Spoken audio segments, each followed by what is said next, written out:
tinham a mesma cantoria. Então ela teve uma ideia. Era sua última oportunidade para não chegar em casa de patas vazias. Sabe, seu baobá? A sua sombra se espalha por tão longo terreno, bem que os seus frutos poderiam fazer o mesmo, não é? E o baobá aceitou a provocação da lebre, porque na mesma hora bateu uma rajada de vento e os frutos tombaram aos milhares. A lebre ia de orelha a orelha, enquanto catava o que era possível. Só que isso não era tudo.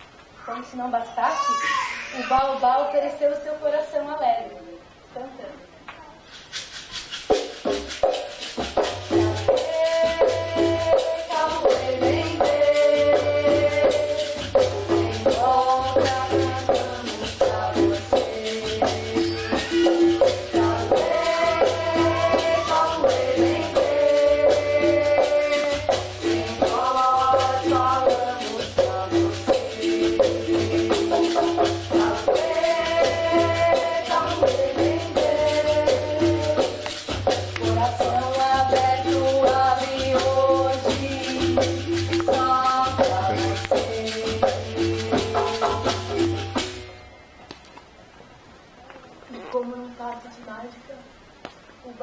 Foi abrindo devagarinho o seu imenso tronco, deixando ela dizer tudo que tinha lá dentro. Um tesouro cuja existência ninguém suspeitava. Tinha pedras preciosas, como o brilho da amizade, tecidos bordados com fios de ouro, como a linha que leva o coração ao ombro. E tinha os colares dos mais reluzentes metais, polidos como a mão. Os olhos da lebre incendiaram tamanha riqueza. E até faltavam-lhe para admirar toda aquela preciosidade. Parece que a lebre ouviu o baobá dizer: leve o que for possível carregar com você. É presente do meu coração. E a lebre se foi, carregando muitos presentes para sua esposa, que a deixaria menos raivosa pelo atraso e pela ausência de alimento, e provavelmente mais vaidosa pelo brilho que os enfeites iriam irradiar. Bastou o marido chegar em casa para ela sair todo enfeitada das orelhas às patas para exibir-se à vizinhança. Só que a notícia já tinha se espalhado. E no seu passeio, ela encontrou logo a hiena, que encheu os olhos de cobiça. Então, comadre lebre, onde foi que o seu marido arranjou todo este tesouro? Foi no baobá, querida.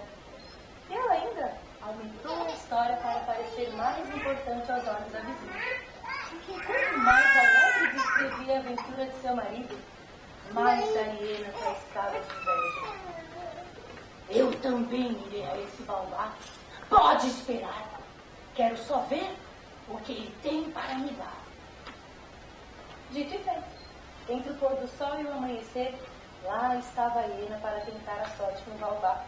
E tudo se passou como a lebre lhe contara. O baobá cantou, alargou sua sombra, espalhou seus frutos e ofereceu seus tesouros à hiena. Só que a hiena era mais gananciosa do que o baobá. Entrou.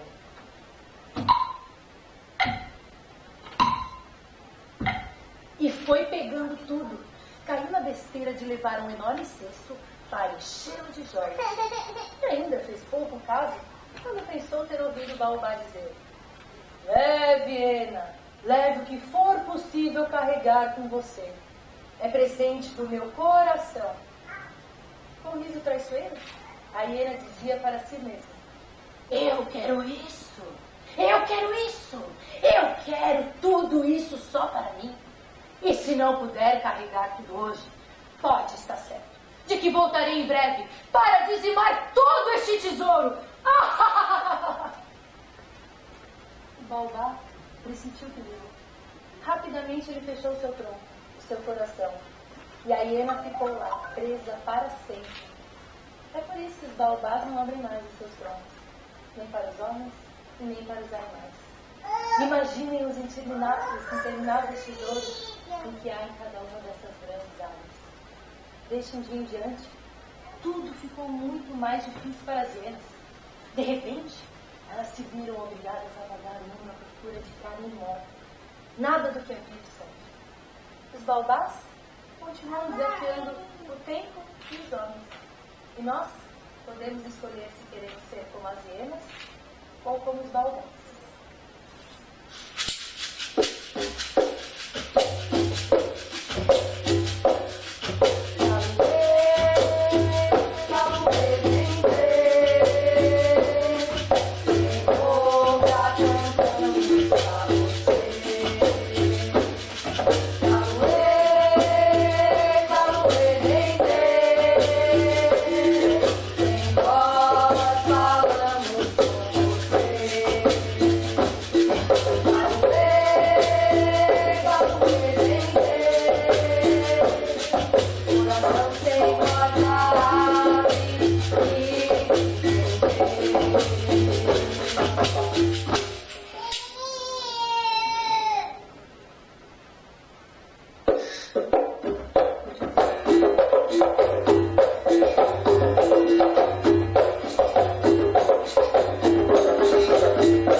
Mas a criança não vinha. Fatou gritava, e nada da criança nasceu. A noite passou, o dia chegou, e a noite seguinte se foi. Mas a criança não queria vir ao mundo. O marido de Fatou já estava muito preocupado, então decidiu chamar o feiticeiro. O homem veio, fez os seus encantos, mas de nada adiantou. Então, o velho sábio deu o seguinte conselho aos homens da tribo: é preciso que façam a dança ritual do nascimento. E assim fizeram. Puseram-se todos a dançar. Dançaram durante 8 dias, sem parar. As mulheres dentro da cabana, os homens do lado de fora. Enfim, uma menininha nasceu. Mas parece que não havia na terra luz suficiente para brilhar ao mesmo tempo nos olhos de Fatou e da sua criança. E quando a menina deu o seu primeiro grito, a mãe, o último suspiro. O marido de Fatou ficou muito triste com a sua morte. Ele pegou uma canga branca, na qual havia bordado uma pequena águia, cobriu o corpo da mulher e a enterrou. Aiwa, sua filha, era muito parecida com a mãe. Linda, sorridente, e mais tarde começou a cantar. Ver Aiwa crescer era uma alegria para todos. Quando a menina fez 2 anos, o seu pai se casou novamente, o que não foi uma boa ideia. Sua madrasta era uma pessoa maldosa. Tinha inveja de Aiwa, inveja de sua beleza, de seu sorriso e principalmente do seu canto. Era Aiwa pra cá, Aiwa pra lá, um empurrão daqui, um puxão de cabelo dali. Certo dia, a mulher decidiu se livrar da menina. Aiwa, pegue aquela canga preta e vá lavá-la no rio. Esfregue até que fique branca como aquela nuvem ali. Caso contrário, menina, eu lhe darei uma surra. Aiwa teve medo. Pegou a canga preta e foi direto para o rio. Ela molhou, molhou, molhou, mas a canga continuava seca. Aiwa não pôde entender. O rio era um rio normal. Tinha peixes nadando, sapos coachando, e a correnteza corria sempre no mesmo sentido. Sem saber o que fazer, decidiu seguir seu caminho. Ai, uau, ai, uau, ai, uau, ai, uau, ai, uau, ai, uau. A menina já havia andado muito dentro da floresta. Foi quando, de repente, no meio do caminho, ela encontrou com uma árvore tombada, uma paineira, que tinha represado no tronco uma água amarelada. Sobre esta haviam formigas gigantes, com pinças enormes. Elas andavam, se cruzavam, guinchavam. E num galho havia um abutre azul. O seu bico era tão grande que parecia um braço. Ele olhava a Aiwa com olhos brilhantes e ameaçadores. Aiwa não teve medo. Pegou a canga preta e foi molhar na água da paineira. Ela molhou, molhou, molhou, e novamente a canga estava seca. Então, continuou o seu caminhar. Aiwa caminhou durante dias e dias, até semanas e semanas. Quando percebeu, já estava na aldeia dos macacos vermelhos. E muito curiosos, vieram aos saltos para saber o que a menina estava fazendo ali. Aiwa contou a sua história tintim por tintim para os macacos vermelhos, que ficaram indignados com tamanha maldade da madrasta e decidiram ajudar a menina, levando-a até o riacho. Aiwa pegou a canga preta e foi molhar na água do riacho. Ela molhou, molhou, molhou, e de nada adiantava. A canga continuava seca. Aiwa caminhou, certa do seu objetivo. Quando já estava quase cansando, por um instante, pensou em voltar e levar a surra. Mas um vento forte a empurrou para a floresta proibida. Aiwa queria fugir, mas os galos impediram a sua passagem. Tudo era estranho e inquietante. As pedras, as árvores, as plantas, as raízes rangiam, a terra suspirava. Na frente, Aiwa mirou uma luz e foi até lá. Era uma clareira que se abria no meio da floresta. Tudo era calmo e belo. Na clareira, Aiwa pôde encontrar uma fonte clara. Então a menina pegou a canga preta e foi molhar na fonte clara da clareira. Ela molhou, molhou, molhou. E desta vez a canga estava encharcada. Então pôde se esfregar. A menina esfregou com todo o amor que tinha no seu coração e toda a vontade que tinha de voltar para casa. Esfregou, esfregou, até que suas mãos se encheram de bolhas. Mas de nada adiantou. A canga continuava preta. Desesperada, pôs-se a cantar. Mamãe, venha ver sua filha. A água molhou a canga, minhas mãos estão calejadas. A canga não ficou branca, estou desesperada. No céu, uma nuvem branca apareceu e tinha o formato de uma mulher. Aiwa reconheceu a mãe que nunca tinha visto. A mulher se aproximou da menina e entregou uma canga branca. A menina apertou e entregou para a mulher a canga preta. A mulher sorriu e partiu. Aiwa então apertou a canga preta contra o peito e saiu disparado em direção à aldeia. Queria logo chegar em casa. Desta vez, os galhos abriam passagem. E em poucos minutos, já estava na aldeia. O sol já estava se pondo e parecia que nem um dia tinha passado. Bem depressa, Aiwa esticou a canga branca para a madrasta. A mulher bateu os olhos numa pequena águia que havia bordada na canga e deu um grito de terror tão alto, pois reconheceu o pano que pai de Aiwa havia enterrado a sua mãe. A Aiwa, com o grito, a águia, com o grito, despertou e foi crescendo, crescendo, crescendo, e com suas garras imensas agarrou a madrasta e saiu voando passarinho sorrir e no rosto de água um sorriso apareceu. Ai, uau, ai, uau, ai, uau, ai, uau, ai, uau, ai, uau.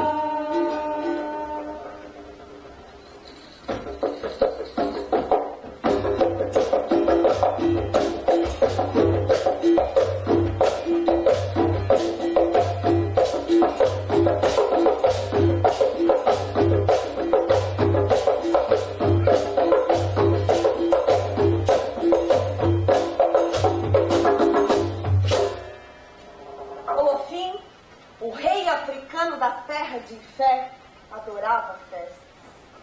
Na época da colheita do inhame, para comemorar a farta produção, ele oferecia grandes banquetes aos seus súditos.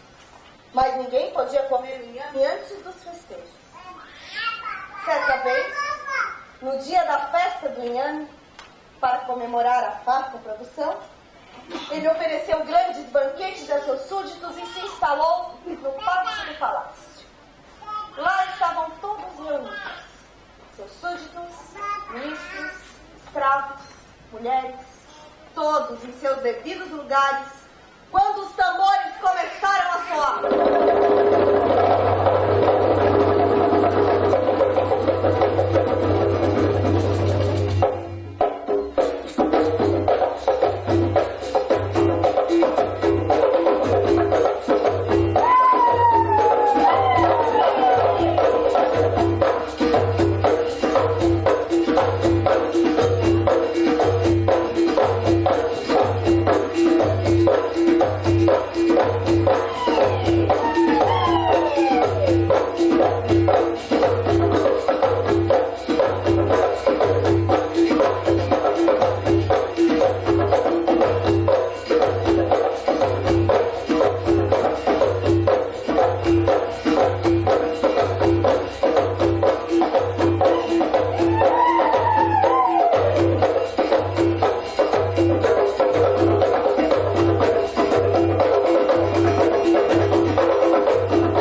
Aumentava também a música e as brincadeiras.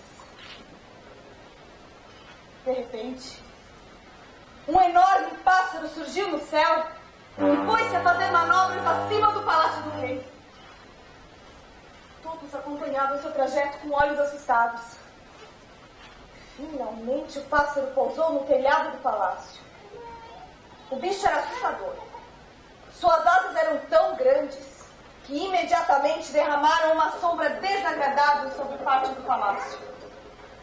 Unido a Arido, todos se perguntavam: de onde veio esse pássaro? Quem enviou esse monstro? Não demoraram a saber. O pássaro tinha sido mandado pelas feiticeiras, as Yami Oxorongá. Elas estavam furiosas porque não tinham sido convidadas para a festa. E para demonstrar tamanha ofensa, mandaram esse presentinho para animar a cerimônia. A tranquilidade das comemorações já estava comprometida. O povo corria para todos os lados. Uns tentavam se esconder, com medo de o pássaro pousar no meio do pátio. Outros encolhiam-se, defendendo-se com os braços, protegendo-se de possíveis garras. E outros ainda procuravam armas capazes de dar fim ao terrível animal. meio a todo esse alvoroço, o rei ordenou: chamem os mais hábeis caçadores do reino. O Xotogum veio de Dó, trouxe suas 20 flechas e prometeu ao rei que mataria o pássaro. E disse a ele: podem cortar a minha cabeça se eu não matar este pássaro. A fama de Oxotogum era grande. Ele nunca tinha falhado antes. E nunca precisara mais de 20 flechas para executar suas tarefas. Por isso, ao lançar suas flechas, e nenhuma delas atingir o animal, foi com imenso pesar que toda aquela gente ouviu o rei ordenar: prendam este homem! Depois, veio Oxotogi, de Moré. Também ele era grande caçador. Não conhecia derrota. Por isso estava com toda segurança ao dizer: podem me condenar à morte se eu não matar este pássaro. E lançou suas 40 flechas. Mas nenhuma atingiu o animal, o que obrigou o rei a ordenar: prendam este homem! Em seguida, veio o Xodota Dotá de Laré. A fama dele era tão grande quanto a dos outros caçadores, e conquistara seu prestígio às custas de nunca ter falhado antes. Por isso, estava tão animado em dizer: podem exterminar toda a minha família se eu não matar este pássaro. E lançou, por sua vez, suas 50 flechas. Mas nenhuma mesmo atingiu o animal de tal tamanho. O que fez o rei ordenar: prendam este homem! Quando as esperanças já haviam terminado, chegou o Xotocã Xoxó de Iremá. Talvez ele não precisasse de tantas flechas como os outros, e nem a ele se igualasse em nome ou fama, e por trazer apenas uma flecha, e talvez por isso o risco fosse ainda maior, é que ele falou com toda a convicção: podem me cortar em pedaços se eu não matar este pássaro. Mas antes é preciso saber que a mãe de Xotocã Xoxó, ao ver seu filho único partir, foi correndo procurar um adivinho para saber o que poderia fazer para livrar seu filho de tamanha empreitada. O adivinho apressou-se em falar: o seu filho está a um passo da morte ou da riqueza. Faça uma oferenda às feiticeiras, e toda morte se converterá em riqueza. E ensinou exatamente o que a mulher deveria fazer.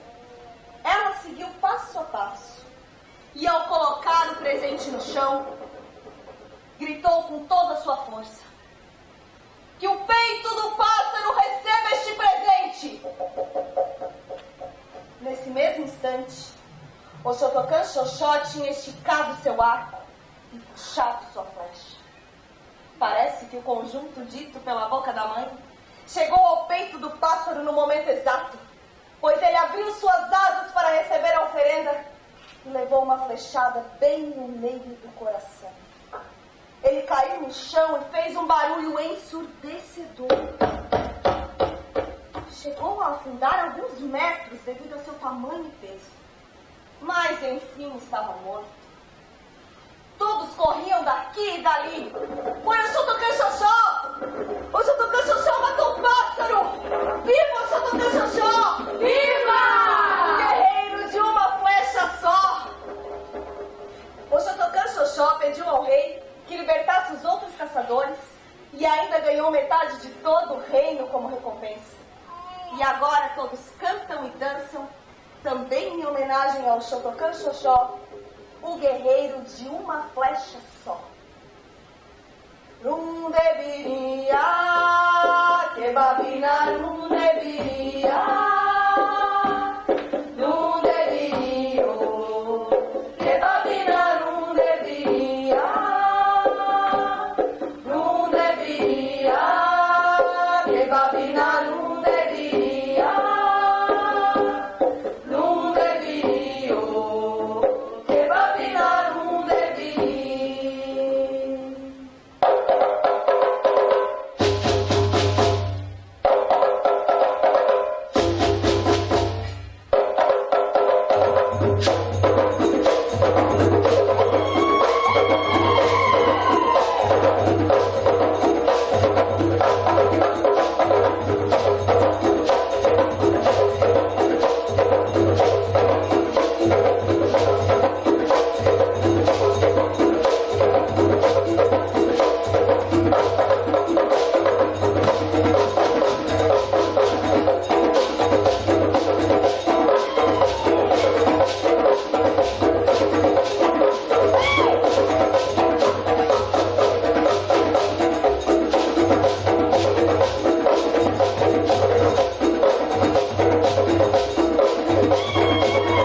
Contadores de histórias.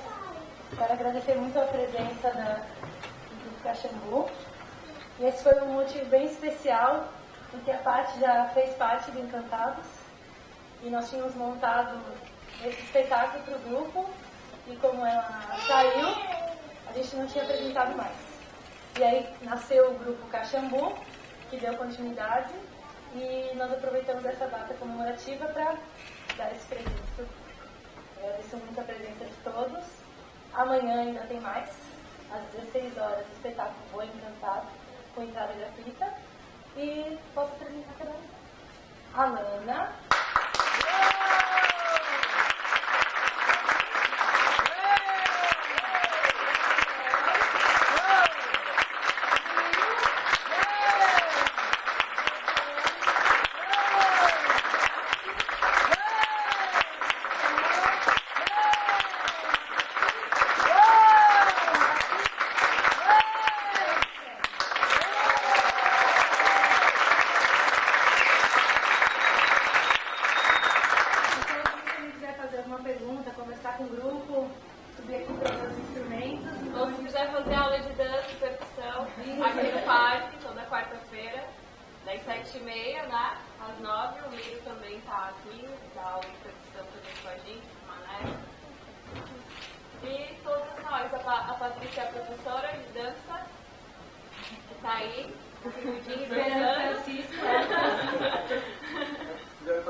Abraço eu não recomendo.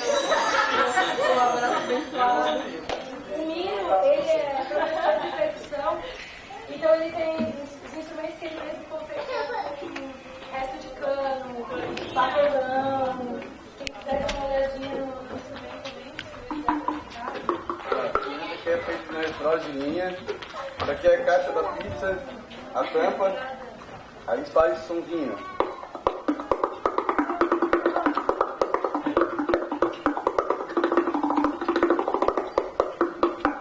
Tudo de papelão.